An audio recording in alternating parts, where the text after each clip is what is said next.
పాలను తీసుకో.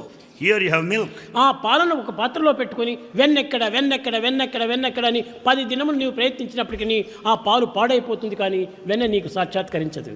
Holding milk in a container, if you are in search of the butter and wait for 10 days long, you cannot find it. కానీ ఆ పాలలో వెన్న ఉన్నది.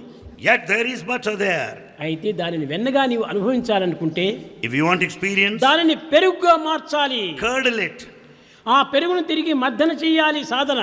Churn it, that is sadhana. ఆ సాధన చేసినప్పుడే ఆ యొక్క సర్వత్రా ఉండినటువంటి పెరుగు ఒక వెన్న ఒక పై భాగంలో సాక్షాత్కరిస్తుంది. When once you churn the curd, you will collect that butter, the divinity, over the surface. కానీ ఎక్కడ నుంచి వచ్చింది ఈ వెన్న? Where from you got the ఆ butter? పాల నుంచే వచ్చింది. It is out of the milk alone. కానీ అది వెన్నగా తయారైన తర్వాత ఆ వెన్ననే తిరిగి పాలలో వేయి. However, when once you get the butter, keep it back in తిరిగి milk. దాంతో చేరదు. It will never mix there. వెన్న వేరు, పాలు వేరుగానే ఉంటుంటాయి. The butter remains apart from the milk. మానవం నుండి వచ్చింది మాధవత్వము.